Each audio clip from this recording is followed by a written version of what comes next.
Hey everyone, so it is 8:20 a.m. here in New York. No, I'm not doing a weather update because I am inside, not outside. I'll do that later. But I also have a job interview later.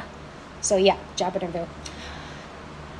I want to talk about SNAP benefits, food stamps, okay? All right, so I know this is going to be a controversial video. I don't care. Comment what you want. Guess what? I have filtered comments, which that goes over to a separate place, and I have to look at that. I have to approve it or deny it because I'm done seeing rude ass comments in my videos, okay? I've been called every name in the book. Some I would like to call the other person that called me that. Well, anyways, I'm going to talk about SNAP benefits, okay? Because you all depend on social media for your news. And yes, I am on social media talking to you right now. But you all depend on social media for your news. What did you all do before social media? Seriously. What did you all do?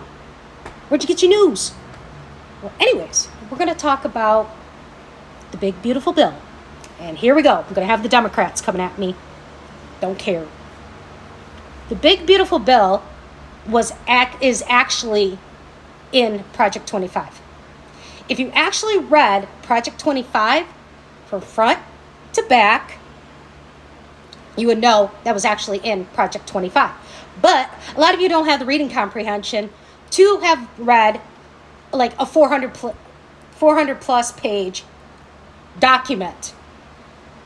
Guarantee it. None of you actually read it from front to back. You're just going off of what you hear on social media or you're seeing online or what you're seeing what other people are posting. That was actually in Project 25. And here's the kicker. And here's where the controversy is going to come from and the rude ass comments, and I really don't care. Project 25 was not written just for President Trump. Okay? It was not. Everything in there was not written for Trump. Project 25 was actually written for whoever the next president was going to be. So if Kamala had became president for 2025, she would be going by Project 25. It wasn't written for just one person. It was written for whoever was going to be president. So you're saying, everybody's saying, oh, it was written for Trump. No. Project 25 was actually written in 2023 to 2024 to be ready for 2025. It was not written for President Trump. President Trump has to approve things, but it has to go through other people when it comes to him. And mainly, it's their vote. The House and all that votes. Trump signs. President signs. It's not the shit off. Project 25 was not just for freaking President Trump. Now, we're not going to get into that now. So, with the big, beautiful bill, which finally got a name when it came out,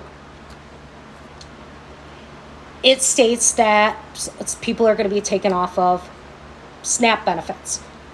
And who's going to be taken off in SNAP benefits? Because you guys listen to all this dumb bullshit. You don't listen to facts. The people that are going to be taken off of SNAP are going to be the people that have been living off the system, the ones that have been sitting on their lazy asses, not working, not trying to work, the ones that just want to keep scamming the system, living off in taxpayers and government money, that just want to be bums, okay? People with disabilities, you're not going to lose your SNAP benefits. People that can't work are not going to lose their SNAP benefits because you're able to work at least 20 hours a week to get those SNAP benefits. That was like that many years ago. Fucking 20 years ago, I can tell you that. Maybe even further back. That you had to work at least 20 hours a week or you had to volunteer 20 hours a week. Then you could keep your benefits. So this isn't nothing new. I don't know about other states, but that's how it used to be in New York, that you went to work development They put you into a work job, a work thing for work development. You were placed in a job and you had to do 20 hours a week in order to keep your food stamps, which that's what it was called back then, your SNAP benefits. All right. So now that we got that understood, that we're all not me, because I don't get SNAP. Everybody's not gonna lose their SNAP. It's gonna be certain people, the ones that want to sit on their lazy asses. Okay, so don't worry about that, people. Come on. And if you are worried about that because you are sitting on your ass, flipping through TikTok, flipping through YouTube, flipping through Facebook, wherever the hell you're flipping, sending snaps to people on Snapchat, I don't really give a shit. If that's your life and you're not working, get off your government phone and go get a damn job. Well, anyways, I'm going to talk about people trying to get SNAP benefits. Now, here's the thing. It is so hard for somebody that actually works to get SNAP benefits because of the people that are going to end up getting removed off of SNAP benefits. Because people that want to scam the system, they're taking money away from people that actually fucking could use it. Thing is welfare was not meant to be a permanent thing. It's supposed to be a temporary thing, but you get people that have been on it for like 20 plus years. Got cats behind me chasing each other. It seems like it's so hard for a working person that's struggling that after they pay all their bills, they can't afford groceries to be able to get SNAP benefits. While people that are sitting on their ass, not doing anything, that are capable of working, can't get the help. They get help.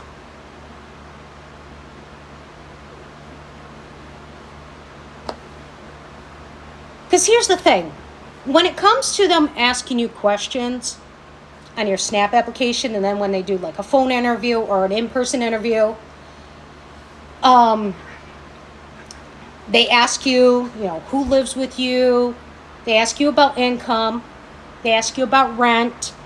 They ask you if you have any stocks or bonds. They ask if you have any cash on hand. They ask if you own a vehicle.